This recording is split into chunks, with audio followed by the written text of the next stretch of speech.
တကယ်အမှန်တရားကတော့အစာပိုင်းမှာကူအိမ်တော်ကလူတွေဟာကျမအပေါ်စိန်ကားယုံတက်ပါပဲအိမ်တော်ရဲ့တခင်မတယောက်ဖြစ်လို့အစီကံတွေကကျမကိုမယိုသေးတော့လဲမစော်ကားရဲခဲ့ကြဘူးဒါပေမဲ့လူအများရှေ့မှာကျမအကြိမ်ကြိမ်အဖြစ်ပေးခံရပြီးတဲ့နောက်မှာတော့အရာအလုံးပြောင်းလဲသွားခဲ့ပါတယ်အနိုင်ဆုံးအဆင့်ရှိတဲ့အစီကံတွေတောင်ကျမကိုမလေးစားတော့ပဲအိမ်တော်တွေကဘသူမဆိုကျမကိုနင်းချေလို့ရတယ်လို့ထင်လာကြပါတယ်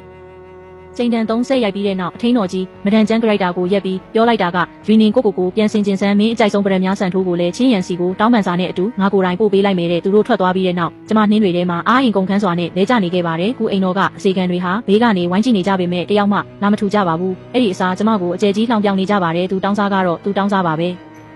ဲတို့ရဲ့ထက်မြက်လာတဲ့သခင်ကြီးခုကျင်ရန်နဲ့လက်ထက်ရတာတောင်သူ့ဘဝကမြင့်မလာဘူးကိုမိဘအရင်တွေကတော့ခဏခဏအပြစ်ပေးနေရတာတနိုင်ငံလုံးမှာဒီလောက်အရှက်မရှိတဲ့သူမရှိတော့ဘူးမျက်စိနောက်ဆရာကြီးကံကောင်းလို့သခင်လေးနဲ့သခင်မလေးကိုသခင်မလေးချင်းရန်စီမှာထည့်ပေးထားတာမဟုတ်ရင်ဒီမိမကြောင့်ကုမိသားစုဂုံတိတ်ခါညှိုးနှမ်းကုန်မှာမြေပြင်ကအရန်အေးလွန်းလို့ကျမရဲ့ဖက်နှက်တွေဟာရေခဲတုံးတွေလိုဖြစ်နေပါပြီကြောပြင်ကနာကျင်မှုတွေတောင်ထုံကျင်သွားတဲ့အထိပါပဲသူတို့ရဲ့ကဲရဲ့တန်တွေကိုနားပိတ်ပြီးအားတင်းကအခန်းထဲကိုပြန်ဖို့စူးစမ်းခဲ့ပါတယ်။ဥယျာဉ်ဘေးကဖြတ်သွားမှာတော့ပျော်ရွှင်စရာရေမောတန်တွေကိုကြားလိုက်ရပြန်တယ်။အဲ့ဒါဟာဦးကျင်ရန်နဲ့ချင်းရန်တို့ကလေးနှစ်ယောက်နဲ့အတူရေကန်ထဲမှာဆူတောင်းပြီးအိမ်လေးတွေလွတ်နေကြတာပါ။ချင်းရန်ရဲ့ပြုံးတွေကတောက်ကနေပြီးဦးကျင်ရန်ရဲ့လက်မောင်းကိုဖတ်ထားရင်းချိုသားစွာပြောနေပါတယ်။ချင်းရန်ကျမတို့မိသားစုလေးအခုလိုပဲတစ်နှစ်ထောက်ရအတူတူရှိသွားဖို့မျှော်လင့်ပါတယ်။ဦးကျင်ရန်ရဲ့မျက်နှာကနူးညံ့သွားပြီးမင်းရဲ့စိတ်ထားကအယမ်းဖြူစင်တာပဲကောင်းကင်ကြီးကမင်းရဲ့ဆူတောင်းကိုနားညောင်းပါလို့ပြန်ပြောလိုက်ပါတယ်။သူတို့နှစ်ယောက်ဟာတယောက်ကိုတယောက်ကြည့်ပြီးပြုံးနေကြတာတကယ်ကိုလိုက်ဖက်ညီတဲ့စုံတွဲလေးလိုပါပဲကျမလည်းတစ်ချိန်ကသူ့ကိုကျမနဲ့အတူမိအိမ်လှုပ်ပြီးဆူတောင်းပေးဖို့ငိုယိုပြီးတောင်းပန်ခဲ့ပူပါတယ်အရင်တုန်းကတော့ကျမကိုယ်တိုင်လှုပ်ထားတဲ့မိအိမ်လေးကိုကူကျင်ရန်ကလက်ခွဲပြည့်ုံတင်မကပဲကျမကိုစူပူချင်းမောင်းခဲ့ပါသေးတယ်ဒီလိုကလေးကလာအလုပ်တွေလုပ်ဖို့အချိန်ရှိနေရင်အိမ်တွင်းစည်းကမ်းတွေကိုပဲထက်ခါတလဲလဲကူးနေစမ်းပါအကျဉ်းစာရိတ်တကောင်အောင်အရင်တင်ယူအောင်နဲ့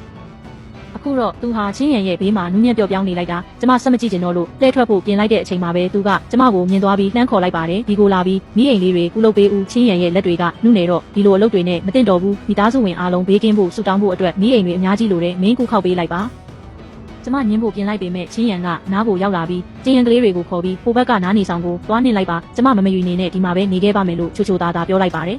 သူတို့ထွက်သွားတာနဲ့တပြိုင်နက်ချင်းရန်ဟာကျမရဲ့လက်ကောက်ဝတ်ကိုလက်သေးတွေနဲ့နာကျင်အောင်ဆုပ်ကင်လိုက်ပါတယ်။သူမရဲ့မျက်နှာကချက်ချင်းပြောင်းလဲသွားပြီးတိုးတိုးလေးလှောင်ပြောင်ပါတော့တယ်။နင်ကတနာဖို့ကောင်းပါတယ်။ရွေနေရဲ့ဝင်ကြီးမိသားစုရဲ့တမီးရင်းဖြစ်နေရင်လည်းဘာထူးမှလဲ။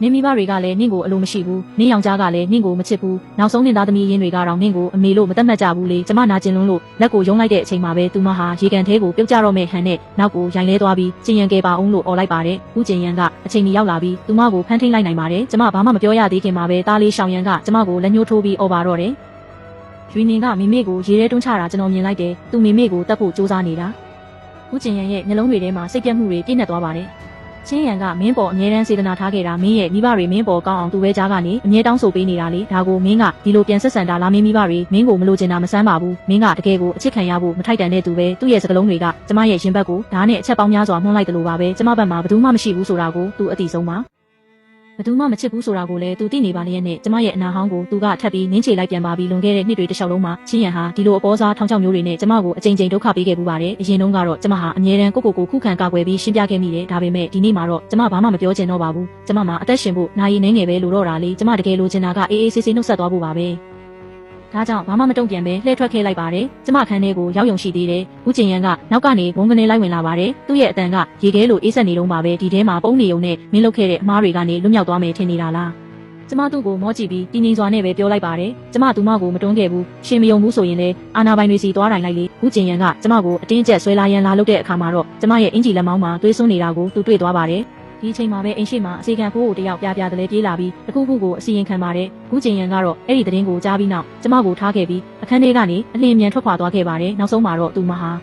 ပတင်ပေါ်မှာနာကျင်စွာနဲ့လဲလျောင်းနေခဲ့ရပါတယ်။သူမရဲ့မျက်နှာထက်မှာတော့ဝမ်းနည်းမှုတွေထက်အေးဆက်တဲ့နာကျင်မှုတွေကပိုပြီးထင်ဟပ်နေပါတယ်။ဒီလိုရက်ဆက်တဲ့နန်းတွင်ထဲမှာဘသူ့ကိုမှအားကိုးလို့မရဘူးဆိုတာသူမသိသွားခဲ့ပါပြီ။သူမရဲ့ကံကြမ္မာကဘလို့ဆက်ဖြစ်မလဲဆိုတာကတော့